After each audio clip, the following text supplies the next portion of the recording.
I am living because the one bed trope is one of my absolute favorites. I'm high-key very obsessed with this. This is so cute. I've just been having so much fun with the books on my TBR. Honey, you've got a big storm coming. I felt like I really needed to deter from the original TBR for this video. Hello my friends, welcome back to my channel. My name is Tori. If you're new, I'm so stinking happy that you're here. We are starting a weekly reading vlog this week. Today is Monday.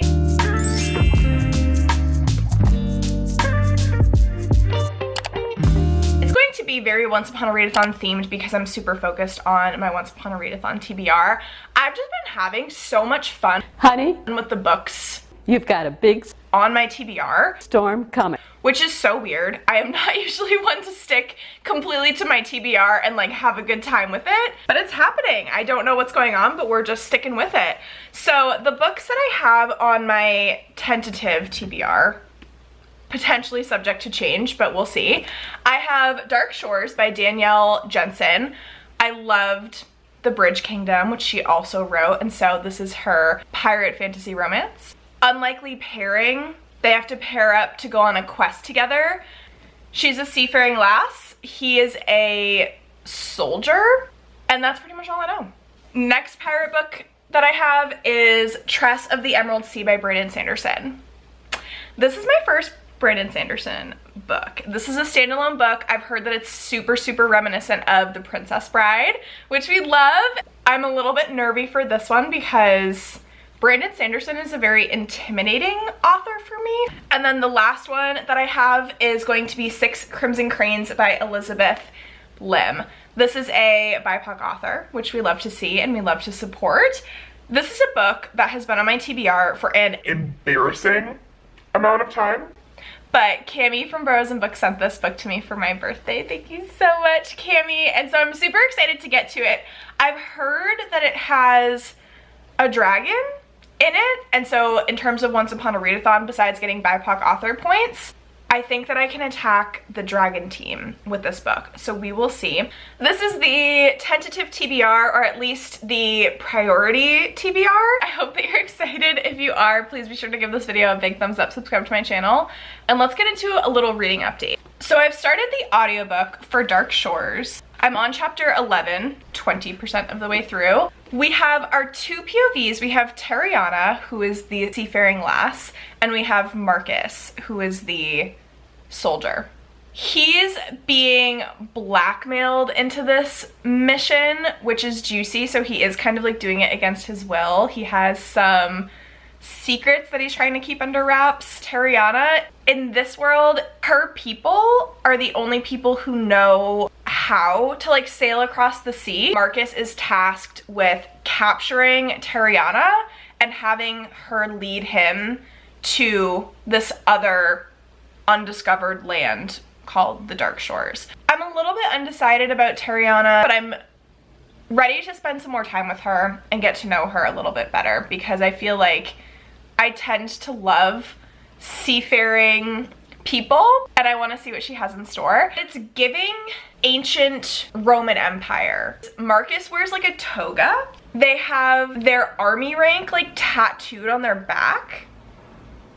So I think it's really interesting. I love ancient Rome. I'm kind of a nerd about it. I think that it's really interesting, and so books that are set or seemingly set up around that type of society I think is really cool. This was the book that I was least gravitated towards out of these three, but the audiobook for this one became available first, and so I was like, okay, I'll start it and just see how I'm feeling about it. I am about to take Mr. Jameson's for his walk.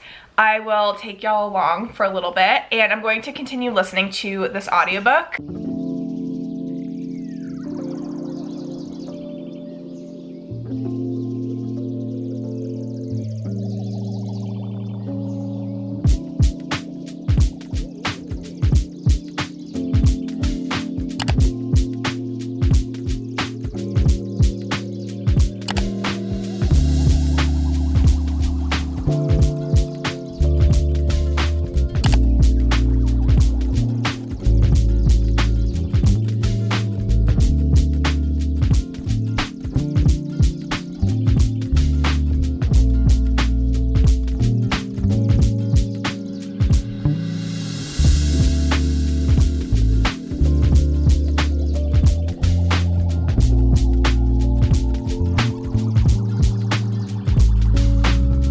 Good morning, besties. Happy Wednesday. Apologies that I didn't really vlog anything yesterday. I was returning to work because I had Sunday and Monday off of work this week. So yesterday was very worky, catching up on like a bunch of emails and all of that not very fun stuff.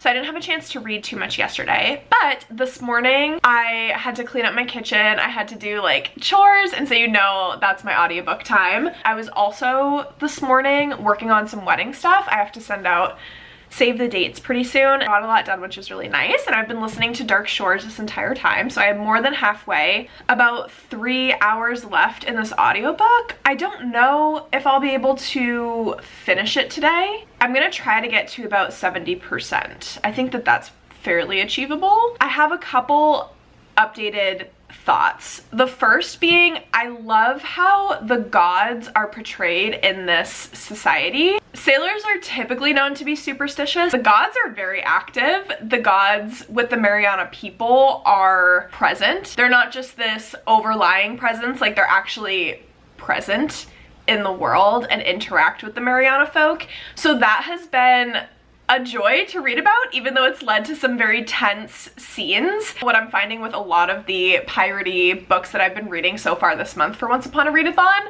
the one bed trope, or like sharing a room, sharing a cabin in a ship, is a very, very common trope. I think it's been in all of the pirate books that I've read so far this month, and I am living because the one bed trope is one of my absolute favorites. The female lead is typically captured or like a prisoner of our male lead, and they're like, I can't trust you by putting you in the brig, so you're gonna share a cabin with me, and it is just, I love it so much. Marcus is definitely my favorite of the two. I'm not the biggest fan of Tariana. Like if I had to rate her on a star scale, I'd give her like a 2.5, but Marcus is like a 3.5 or a 4. So I just made it to 74%. I might try to listen to the rest of this later tonight, like before I go to sleep. There was one scene where I was like, gasp. This is not YA. It's turning a little bit more like new adult, and I was really excited, and that was the only little smidgen of like any type of romantic behavior we got between Marcus and Tariana. What I'm thinking, because this is like a whole series that has 4 or 5 books, and there's also like a prequel to Dark Shores called The Tarnished Empire, I think. It also has a cover that shows Marcus and like what he looks like. He's kind of like a little dirty blonde boy. I don't know how I feel about that.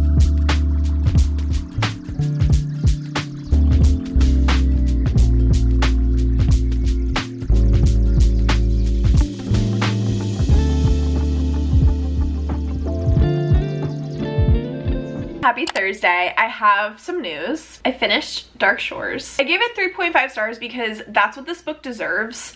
My enjoyment level of this book was probably a 2-star, and Marcus was the entire bread and butter of this story for me. I love that he's a misunderstood captor. I love the captive-captor, or like prisoner-captor relationship dynamic, but this was a political fantasy with the tiniest dash, the tiniest little sprinkle of romance, and that's not what I wanted. I wanted more from Marcus and Tariana. This wasn't even a political fantasy with a romance subplot. It was such a slow burn. We didn't get absolutely anything until 75% of the way through this book. Even then it was like nothing. It kind of gave me very similar vibes to the Air Awakens series by Elise Kova. That's another fairly political fantasy romance, but I liked Air Awakens more, even though these are both YA and it's very much like fade to black. It's not, you're not gonna get spice in these books. Air Awakens had really stunning moments between the love interests throughout the book, and there was much more tension that was building. Overall thoughts, I don't think I'll be continuing with the series. I will follow up when I decide what I want to read next.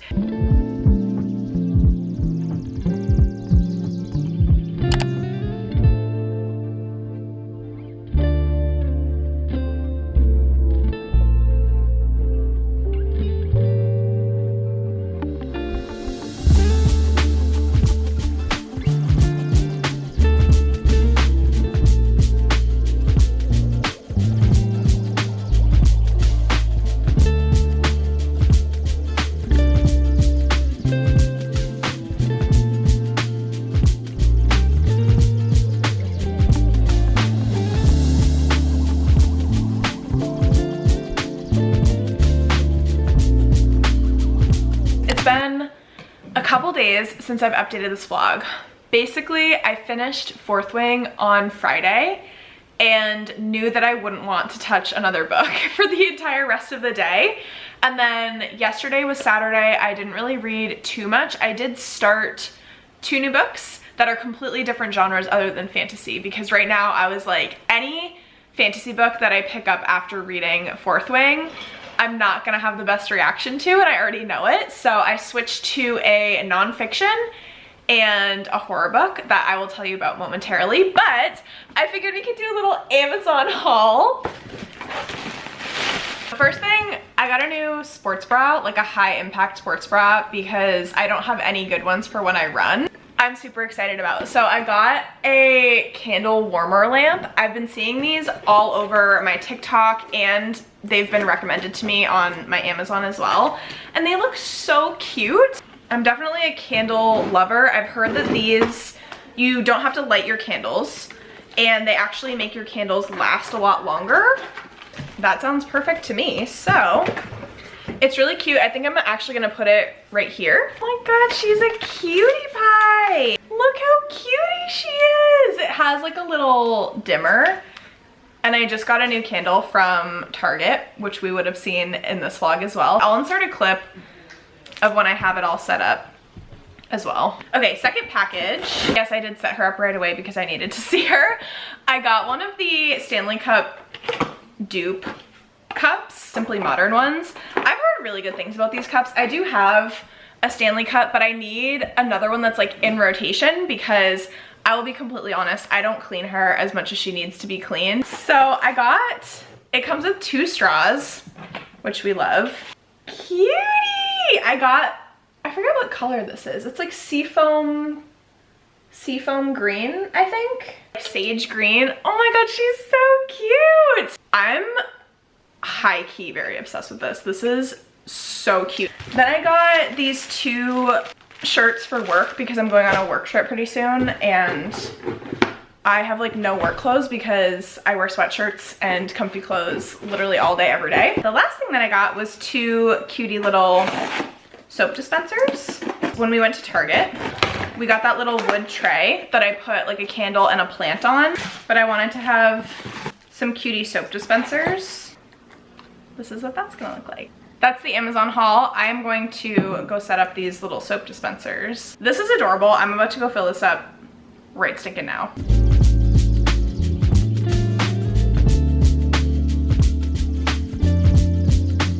Don't mind me, I just got back from the gym. But I wanted to do a little bit of a reading update. So like I mentioned in the last clip when we were unpacking Amazon, I started 2 new books, neither of which are fantasy. I felt like I really needed to deter from the original TBR for this video. I ended up starting, and I'm now halfway through because it's very short, a nonfiction memoir book that's written by a South Korean author.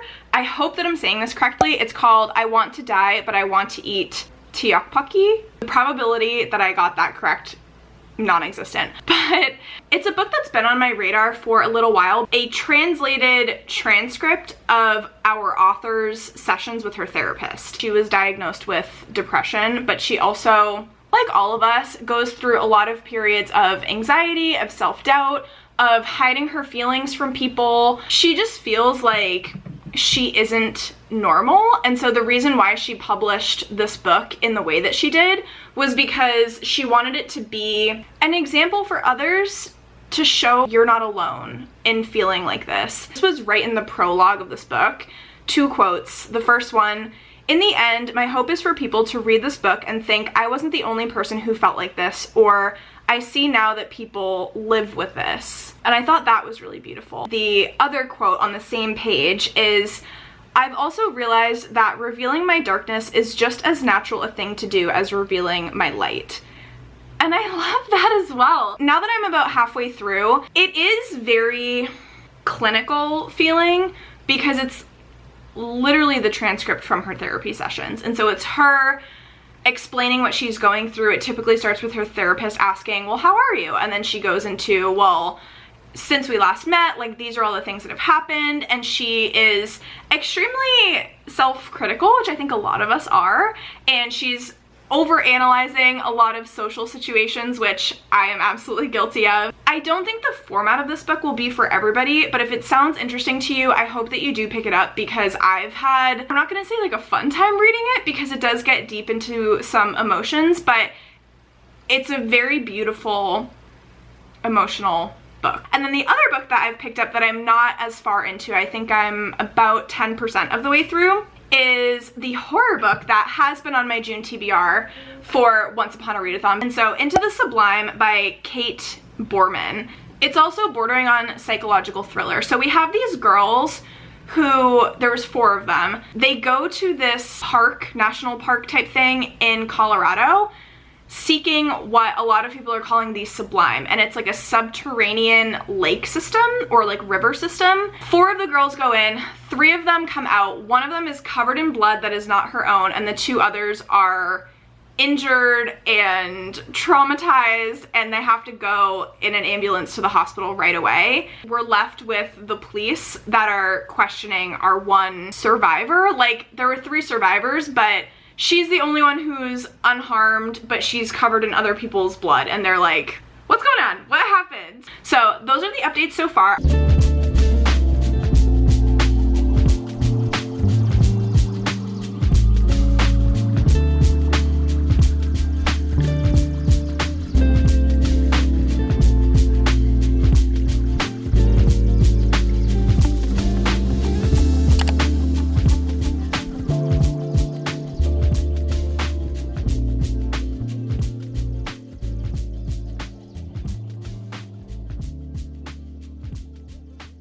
Good morning, besties. It is now Monday, so we have come full circle with this reading vlog from when I started it, and I have some final reading updates on I Want to Die, But I Want to Eat Tteokbokki and Into the Sublime. I finished I Want to Die, But I Want to Eat Tteokbokki.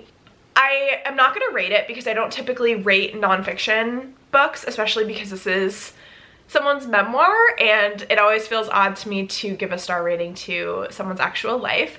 But I really loved it. There were a lot of takeaways. I found that I liked the reflective sections more than I liked reading the actual therapist transcripts, because at the start of each chapter there would be, at the start or the end of each chapter, I don't know which actually, but there would be this reflective section where she's reflecting on what she discussed in therapy. There are a lot of things that I highlighted in this book. So I'll read a couple. Everyone has multiple sides to them. Happiness and unhappiness coexist, and everything is relative. The unhappiness floats to the top like oil, while the happiness sinks below. But the container that holds both is what we call life, and that's where I find solace and joy. I'm sad, but I'm alive and living through it, and that is my solace and my joy. This one was about self-esteem. There was a lot of talk of self-esteem that I thought was really refreshing. It was very honest. I think you also lower yourself in order to elevate others. When comparing yourself to colleagues at work, you only see in them what you don't have. You praise them and criticize yourself. I think a lot of us can be guilty of that sometimes. I just thought it was so beautiful, and I really loved the ending of this book because she ended it and kind of said, I wish I could tell you that like I'm a completely different person. I fixed all of the things that I like went to therapy for, but she was like, that's just not what happened. She said, I've become a lot more aware of these tendencies that I have to think negatively, and I've become much more aware of my depression and how to manage it, and I'm never going to be fully 100% all the time. It's more that I learned the awareness around these things to better cope with them throughout life. It was really beautiful. I'm very grateful that I read that book. And then a very different vibe, I got to about 60% into the Sublime. Sorry, that sentence threw me for a loop. I feel like if you are familiar with the horror movie called The Descent, which is also about this group of people who goes into this ravine, this cavern of caves, of underground caves, you would love this book because it is giving very similar vibes. It's definitely creepy. I think that the writing is actually a little bit sloppy and the plot is very muddled with where I am in the book. And I think the author is using this kind of muddled confusion, making the reader feel lost, to accentuate that the characters are like lost in this cave system and use it to increase the suspense. But to me, it just feels like it wasn't well planned out. The setting and the atmosphere are the things that are really increasing the suspense and the creepiness factor. I'm not super invested in what's actually going on with the characters at this point because it's so confused that it's almost like not fun to read about. And that is not saying that this book is terrible and awful. I'm probably leaning towards about like a 3-star. It really depends on where the plot twists are going. But I don't have a lot of confidence in this author's writing style. I feel that this is very harsh, and I don't mean for it to be. I am enjoying reading this book. I am ending the vlog here because I need to start another weekly vlog today. But I will be reviewing Into the Sublime on my Goodreads, which is always linked in the description box below if you'd like to be friends on there. Thank you so much for watching. I hope that you enjoyed. If you did, please be sure to give it a big thumbs up, subscribe to my channel. I'll catch you in the comments, and I'll see you in my next one, friends. Bye!